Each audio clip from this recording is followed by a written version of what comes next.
2 Coríntios capítulo 12.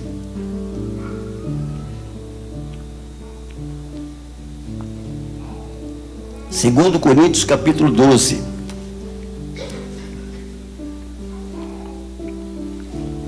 Ainda não é a palavra da qual nós vamos estar, mas eu quero fazer uma introdução à palavra da qual o Senhor ministrou ao meu coração, e eu quero compartilhar com você.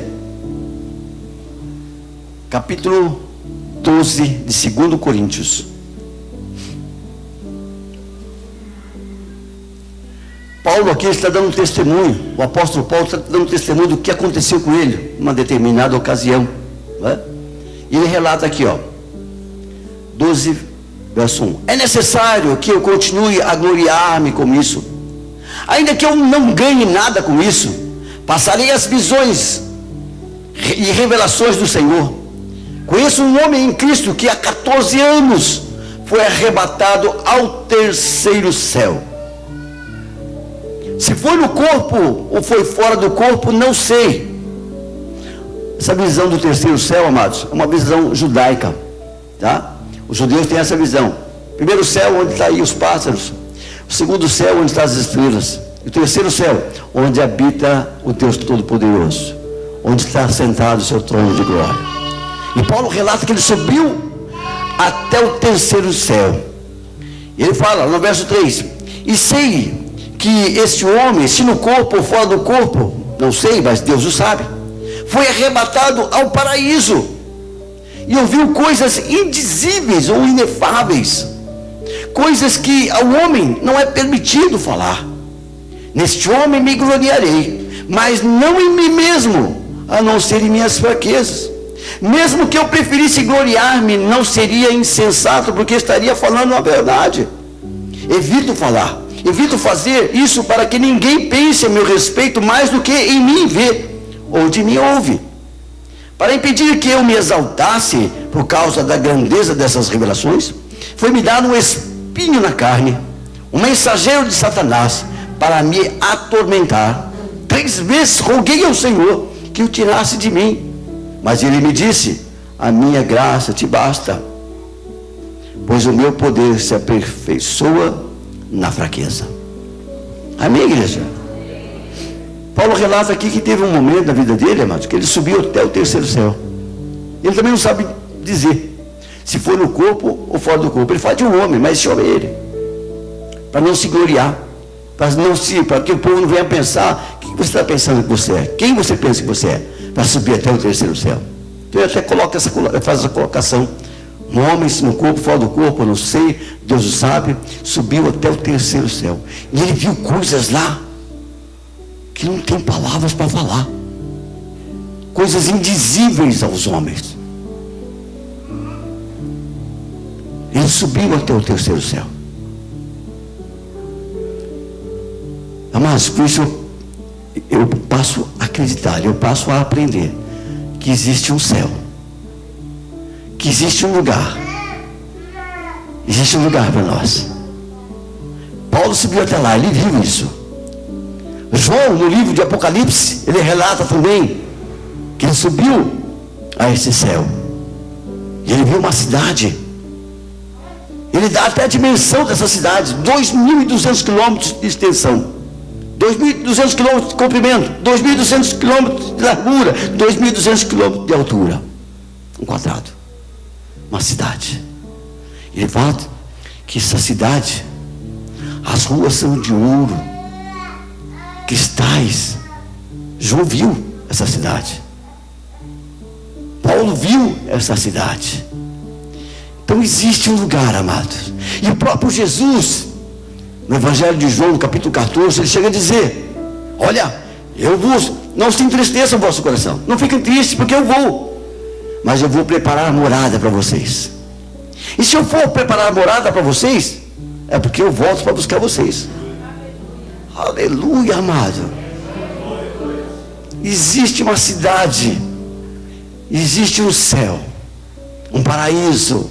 A palavra paraíso significa lugar de delícias, lugar de gozo, nos aguardando. Você acredita nisso, amados? É a palavra de Deus que nos ensina. Eu ainda não vi essa cidade. Mas um dia eu quero ver. Um dia eu quero entrar pelos portais dessa cidade. E eu meditando nessa palavra, eu fiquei pensando. Mas é bom de vez em quando você parar e pensar um pouco, viu? É bom a gente parar de vez em quando e meditar nas coisas de Deus. A gente muitas vezes fica envolvido naquilo que é terreno, naquilo que está aqui, ó. Se desenvolve de uma tal forma que a gente se esquece daquilo que Deus tem para nós. E isso não é de Deus não, viu, amado? Isso é coisa do diabo. A palavra de Deus diz que o mundo jaz do maligno. Ou seja, o mundo é do diabo. Esse sistema é do diabo. E o que ele puder fazer para embaçar a nossa vista, o que ele puder fazer para ocupar a minha mente, o que ele puder fazer para ocupar o meu tempo, preencher o meu tempo, para roubar o gozo, a alegria em saber que existe uma morada para mim lá no céu. O que ele puder fazer para roubar isso do nosso coração, ele vai fazer, mano. Ele vai jogar uma pedrinha todo dia, uma pedrinha a mais na tua mochila, nas tuas costas, para que você venha carregar essa canga a vida inteira. E a gente vai se acostumando com isso. É normal, não é normal não, é normal. A gente se acostuma com isso. Então, por isso a gente deve de vez em quando parar e começa a meditar nas coisas de Deus. Foi o que aconteceu. Eu estava meditando nas coisas de Deus, estava meditando essa palavra. O céu, ele existe, é uma verdade. E como que a gente pode fazer para chegar lá? Você já pensou nisso? O que você tem que fazer para chegar lá? Você já pensou nisso? Não. Tão ocupado, não é? Tanta correria, tanta conta para pagar, fala a verdade. A água aumentando, a luz aumentando, o salário diminuindo. Mas é bom a gente parar e pensar. Abre a tua Bíblia lá no livro de Marcos. Marcos, capítulo 6. Aliás, capítulo 10 de Marcos. 10 de Marcos. O evangelista Marcos. Pensando nessas palavras, me veio esse relato que Marcos faz aqui no seu evangelho, no capítulo 10, do verso 17 adiante. Conta a história de um rapaz que teve um encontro com Jesus. Um rapaz que se encontrou com Jesus. E esse rapaz foi confrontado por Senhor Jesus. A partir do verso 17 do capítulo 10 de Marcos, diz assim: quando Jesus ia saindo, um homem correu em sua direção e se pôs de joelho diante dele e lhe perguntou: bom mestre, que farei para herdar a vida eterna? Respondeu-lhe Jesus: por que você me chama bom? Ninguém é bom, a não ser um, que é Deus. Você conhece os mandamentos? Não matarás, não adulterarás, não furtarás, não darás falso testemunho, não enganarás ninguém, honra teu pai e tua mãe. E o homem declarou: mestre, a tudo isso tenho obedecido desde a minha adolescência. Jesus olhou para ele e o amou. E disse Jesus a este homem: ainda lhe falta uma coisa. Vá, venda tudo o que você possui e dê o dinheiro aos pobres, e você terá um tesouro no céu. Depois venha e siga-me. Diante disso ele ficou abatido e afastou-se triste, porque tinha muitas riquezas. Jesus olhou ao redor e disse aos seus discípulos: como é difícil aos ricos entrar no reino de Deus. E os discípulos ficaram admirados com as suas palavras. Mas Jesus repetiu: filhos, como é difícil entrar no reino de Deus. É mais fácil passar um camelo pelo fundo de uma agulha do que um rico entrar no reino de Deus. Os discípulos ficaram perplexos e perguntavam uns aos outros: neste caso, quem é que pode ser salvo? Quem é que pode entrar no reino de Deus? Quem é que pode ir para o paraíso? Quem é que pode ir para o céu? Jesus olhou e lhe respondeu: para o homem é impossível, mas para Deus não. Todas as coisas são possíveis para Deus. Aleluia. Então Pedro começou a dizer-lhe: nós deixamos tudo para seguir-te. Deixou tudo. Nós deixamos tudo para seguir-te. Respondeu Jesus: digo-lhes a verdade, ninguém que tenha deixado casa, irmãos, irmãs, mãe, pai, filhos, campos, por causa de mim e do Evangelho, deixará de receber 100 vezes mais, já no tempo presente, casas, irmãos, irmãs, mães, filhos e campos, e com eles também a perseguição, e na era futura a vida eterna. Contudo, muitos primeiros serão últimos, e os últimos serão os primeiros. Pai, nós, em nome de Jesus, Senhor, estamos na tua casa, nesta casa que se chama casa de oração. Nós estamos aqui, Senhor, diante da tua palavra. Sabemos também que tu está no nosso meio, Senhor, cumprindo a tua palavra. Onde houver 2 ou 3 reunidos no meu nome, lá estarei no meio deles. Então certamente o Senhor também está aqui no nosso meio, Pai.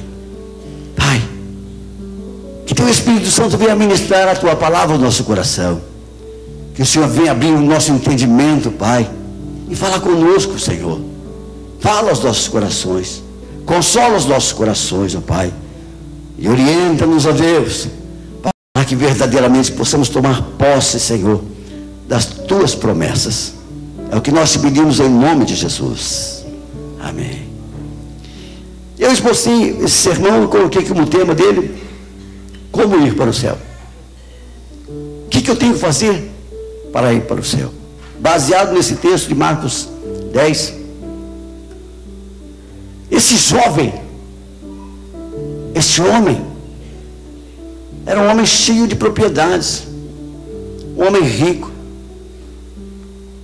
era um homem que conhecia a palavra de Deus, era um crente. Ele mesmo disse: não, mas esses mandamentos eu tenho cumprido desde a minha infância. Era um crente, um homem crente, cheio de dinheiro, cheio de propriedades. E Jesus confronta ele: mas ainda te falta uma coisa. Vende tudo que você tem, dá o dinheiro aos pobres e depois me segue. Jesus, amados, sendo Deus, Ele conhece o nosso coração. Ainda não abri a minha boca para falar, Ele já conhece as minhas palavras. Ele sonda o nosso pensamento. Ele conhecia o coração deste jovem, Ele conhecia o coração deste homem, e esse coração estava preso em alguma coisa, estava aprisionado em alguma coisa. A vida cristã, eu entendo que a vida cristã é feita de renúncias. Muitas vezes nós temos que renunciar a muitas coisas, amados, para seguir a Jesus, para seguir a Deus. Renunciar ao nosso ego,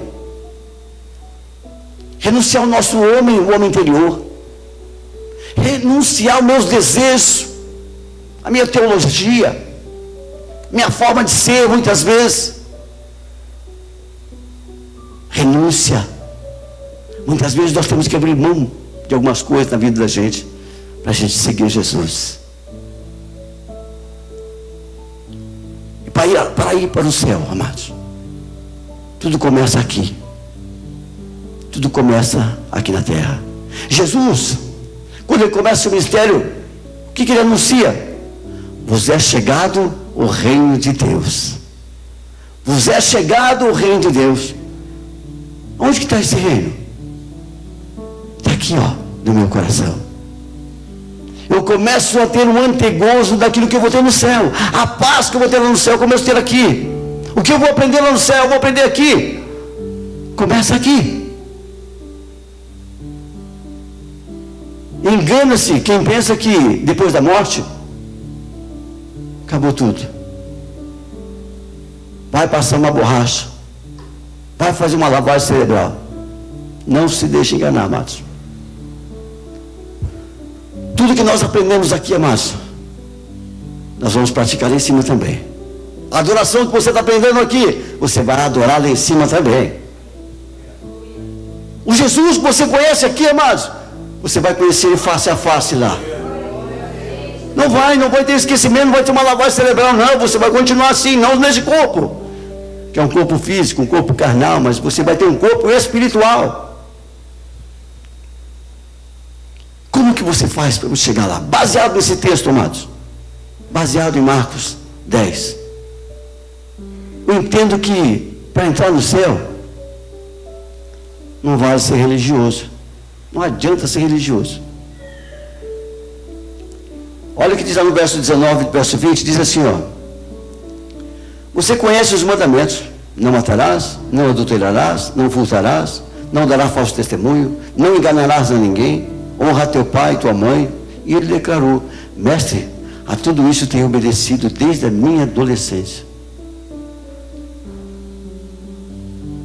Ele conhecia a palavra, ele conhecia a palavra de Deus, assim como nós conhecemos a palavra de Deus. Nós, crentes no Senhor Jesus, conhecemos a palavra de Deus. Mas com o passar do tempo, parece que fica tudo no automático. Tudo que a gente faz mecanicamente, automaticamente. Eu vou na igreja, vou lá cantar um pouco, eu vou lá ver para os irmãos, é bênção, mas isso é religiosidade. Quando nós deveríamos pensar: eu vou para a igreja porque eu quero adorar o meu Deus, eu vou para a igreja porque eu quero prestar meu culto a Ele, eu vou para a igreja porque eu quero agradecer por tudo que Ele tem feito. Ainda que eu não esteja do jeito que eu gostaria que estivesse, mas eu vou agradecê-lo. Senão, amados, fica mecânico. Isso se chama religiosidade. Nos acostumamos com isso. Para a gente é normal. Estava assistindo o jogo do Corinthians. O Corinthians levou bomba, perdeu até as calças. Não, calção. No jogo. Ele entra aqui chutando tudo. Se o irmão fala paz e graça, ele nem responde, fica quieto e já entra aqui, coração amargurado. Isso é religiosidade. Não veio na casa do Senhor para adorar a Deus. Ele veio porque está acostumado.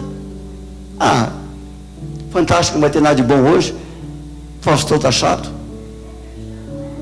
Virou automático. Nós muitas vezes corremos esse risco, amados, de sermos religiosos. E a bênção de Deus muitas vezes passa por despercebido e a gente não vê. A gente não tem o gozo, a alegria, a satisfação de poder adorar a Deus. Por quê? Nosso coração muitas vezes está preso em alguma coisa. Nosso coração tem um bloqueio ali, amado, que impede-nos de adorarmos a Deus. Fazemos tudo mecanicamente. Então eu percebo, amado, através da vida desse homem, que religiosidade não leva para o céu. Então, na verdade, que Jesus o questiona. Eu percebo também, amados, que a igreja não leva para o céu. O catolicismo não leva para o céu. O espiritismo não leva para o céu. O budismo não leva para o céu. A igreja evangélica também não leva para o céu. Sabia? Não leva, amados. O que me leva para o céu é a minha fé pessoal no Senhor Jesus Cristo. É a minha comunhão pessoal com o Senhor Jesus Cristo. A minha salvação, a minha entrada no céu não depende do meu cônjuge, não depende do meu filho, não depende da minha esposa, do meu esposo, não depende da circunstância, da situação, não. A minha entrada no céu depende do meu relacionamento com o Senhor Jesus. Pois é Ele que nos leva para o céu. É Ele, amados. Não é placa de igreja, mas são aquele que tem um nome que está acima de todo nome. E é só Ele, amado. Por isso Ele disse lá: toda autoridade me foi dada. Toda autoridade. Ele está acima de tudo. Percebam, amados, através dessa passagem, que para entrar no céu, Deus não aceita que nosso coração seja dividido. Ele quer a primazia do nosso coração. Ele quer ser o primeiro no nosso coração, na nossa vida, na nossa atitude. Lá no verso 21, 22, ele diz: Jesus olhou para ele e o amou. Jesus amou ele, esse jovem. Ele disse: falta-lhe uma coisa. Vá, venda tudo que você possui e dê o dinheiro aos pobres e você terá um tesouro no céu. Depois venha e siga-me. Diante disso, ele ficou abatido e afastou-se triste porque tinha muitas riquezas. Era difícil para ele, era complicado para ele. Como que eu posso abandonar tudo? Como que eu posso deixar tudo para seguir o Senhor Jesus? Já comeu pizza? Alô? Eu pensei que estava sozinho aqui. Você já comeu pizza? Ela é uma redondinha. Olha para cima dela assim. Ela não está dividida em várias partes? Várias fatias? Vários pedaços. Nosso coração muitas vezes é como se fosse uma pizza diante de Deus. Eu tenho uma parte para os meus filhos, eu tenho uma parte para o meu trabalho, eu tenho uma parte para a minha família, eu tenho uma parte para isso, eu tenho uma parte para aquilo. Quando chega na parte de Deus, acabou. Ele ficou chupando o dedo, ele ficou na mão, quando na verdade a maior fatia dessa pizza devia ser dele. Devia ser dele. Ele não tem a primazia nesse coração, ele não é o primeiro. A gente, amado, se esforça para tanta coisa. A gente sai de madrugadinha para trabalhar, sai 7, 8 horas da manhã para trabalhar, vai até 5, 6 horas da tarde, ó, dá o duro.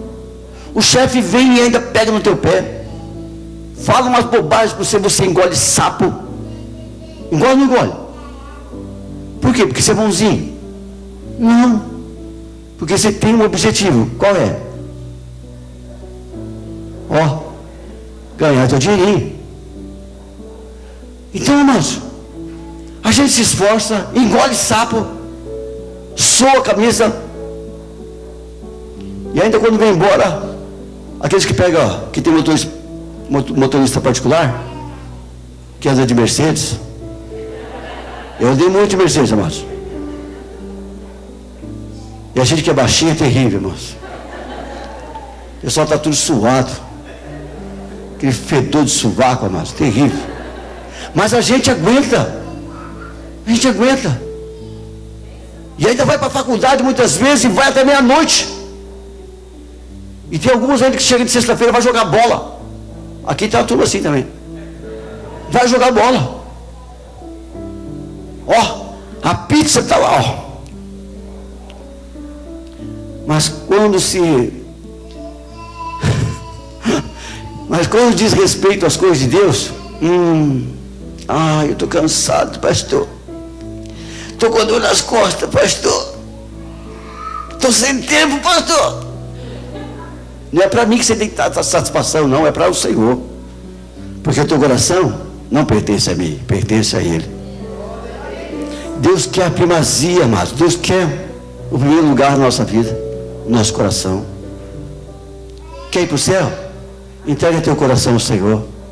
Mas não entrega só o coração, não. Entrega a tua alma, teu corpo, a tua vida, a tua família, teu trabalho, tudo. Entrega ao Senhor, porque tudo é dele, tudo veio dele e tudo é para Ele. Amados, nós como crentes, nós dizemos de boca cheia: eu sou servo do Senhor. Bonito, né? Sou servo de Deus. Enche o peito para falar, parece um pavão. Mas ser servo, amados, é ser escravo. Não tem outra tradução. Servo é escravo. O escravo tem direito a alguma coisa? Que eu saiba, não. Ele tem direito a fundo de garantia? 13º? Férias? Salário? Não tem nada. É tudo de quem? Do Senhor. Ele é Senhor. E nós servo dele. Mas muitas vezes nós invertemos a bola. Parece que temos um Deus para nos servir. Lâmpada de Aladim. Lembra? Plim, plim, plom, pom, faça 3 pedidos. Às vezes nós agimos assim com Deus. fazemos de tudo, acontece de tudo, mas na hora que o negócio aperta, Jesus me socorre. E graças a Deus Ele nos socorre, amado. Graças a Deus.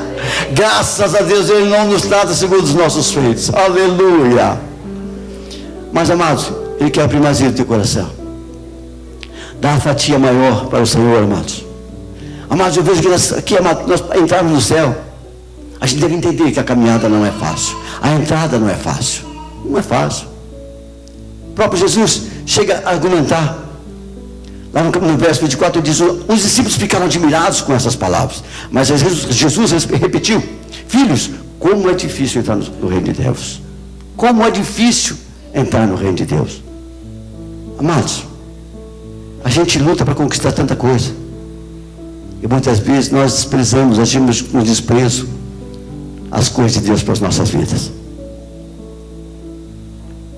O caminho é estreito, lá no verso 13, 14 de Mateus, diz assim que entrem pela porta estreita, pois larga é a porta e amplo o caminho que leva à perdição, e são muitos os que entram por ela. Como é estreita a porta e apertado o caminho que leva à vida, são poucos os que a encontram. Ou seja, a porta é estreita, o caminho é apertado, amados. E nós devemos saber disso. Nós temos um inimigo que luta contra a nossa alma. Um inimigo que tenta nos roubar, amado, dessa promessa. Ele não é inimigo de Deus, não. Ele é teu inimigo, ele é meu inimigo. Que Deus não tem inimigo. A palavra de Deus diz que o Senhor Jesus, Ele destrói a Satanás com o sopro da tua boca. Isso não é inimigo, mas ele é um inimigo das nossas almas. Ele vai usar meios para dificultar, para te desanimar, vai usar pessoas, usar familiares para te desanimar e desmotivar você. Mas, meu amado, olha para o autor e consumador da vossa fé, Jesus. Só Ele pode te levar para o céu, amados. E em Mateus, ele chega até a nos advertir no livro de Mateus, capítulo 11, ele diz assim, ó: desde os dias de João Batista até agora, o reino dos céus é tomado à força. O Senhor Jesus já conquistou para nós, amados, o direito da salvação. O Senhor Jesus já nos justificou do nosso pecado. Cabe a nós crermos nisso, nos apoderarmos disso, acreditar nisso e viver isso, porque já aconteceu, amado. Tome posse da tua bênção, tome posse. Não deixe o diabo roubar a tua comunhão, não deixe o diabo roubar a tua alegria, não deixe que nada venha roubar a tua esperança, porque aquele que prometeu é fiel para cumprir a sua promessa. É fiel, amados.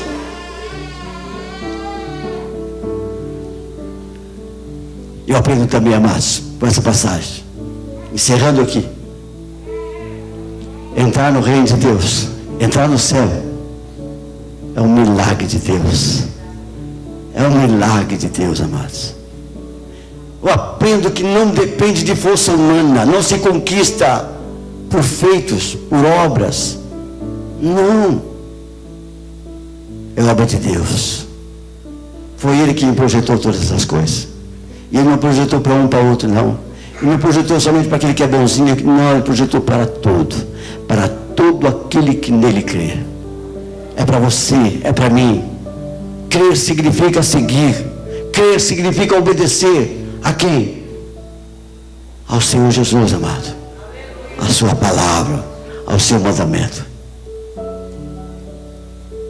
Lá no verso 27 diz assim: Jesus olhou para eles e respondeu: para o homem é impossível, mas para Deus não. Todas as coisas são possíveis para Deus. Porque é difícil entrar nos céus, é difícil entrar no reino de Deus, mas para Deus não. Para Deus tudo é possível. Tudo é possível. O que é impossível para você é impossível para Deus. E vai um pouquinho mais além. O apóstolo Paulo, no livro de Efésios, ele chega a dizer: pois pela graça sois salvos, mediante a fé, e isto não vem de vós, é dom de Deus, não de obras, para que ninguém se glorie. Independe da força humana, independe. A tua entrada no céu independe do que você faz. Tem gente que jejua, que ora, se consagra, é benção, mas jamais se vanglorie disso. Isso não garante a nossa entrada no céu. A gente entende que é um milagre de Deus que Ele realizou lá na cruz do Calvário, do qual nós podemos entrar e conquistar este céu, este lugar do qual Ele preparou para nós. Amém, igreja? Amém. Você acredita nisso ou não? Amém. É de Deus, amados. Pois é a palavra de Deus. Concluindo aqui, meus queridos. Portanto, para nós irmos para o céu, precisamos entender que religião não salva. Religiosidade não salva. Lembra aquela espada de São Jorge que você colocava lá na porta da tua casa? Lembra? Hã? Não colocou? Aleluia, glória a Deus. Mas muita gente colocava, né? Que achava que aquilo ia defender a casa dele, guardar a casa dele. Amados, eu aprendo através da palavra de Deus que o anjo do Senhor, ele acampa ao redor daqueles que o temem, para livrá-lo, para guardá-lo e protegê-lo. É o anjo do Senhor, amados. Religiosidade. Eu lembro que tinha um tempo que a gente usava aquele na orelha. Hã? O que é que a gente usava? Mas amados, religiosidade. Foi assim que a gente aprendeu, foi assim que a gente ensinou. É que nos ensinaram. Para olho gordo, amados, não tem olho magro. Para olho gordo é só Jesus, amado. Só Jesus na causa. Religiosidade não leva ninguém para o céu, amados. Devemos colocar Deus em primeiro lugar. Ele tem que ter a primazia, amado. Tem um tempo para Deus, para você orar a Deus, meditar na sua palavra, se consagre a Deus. Ele tem direitos adquiridos. Ele adquiriu lá na cruz do Calvário. Divida melhor o teu tempo, divida melhor a tua atenção. Tenha consciência disso, que a caminhada não será fácil. As adversidades vêm, o desemprego vem, a enfermidade vem, mas isso não roubará a tua esperança, meu amado. Não roubará. E por fim, amado, a nossa ida para o céu é um milagre. Um dia nós vamos nos ver lá. Eu creio, amados. Eu creio. Uma vez eu estava sonhando acordado, amados. Eu vi aquela cidade, amados, como ela é linda, como é bonita. Aí eu fiquei quase uma hora parado num momento de êxtase. E a mulher me deu uma bronca. Acorda que você está aqui na terra ainda. Mas ela existe, amados. Ela existe. E ela foi construída para você, para mim, para nós, para todo aquele que nele crê, para todo aquele que nele confia, para todo aquele que nele espera. Amém, igreja? Amém. Glória a Deus.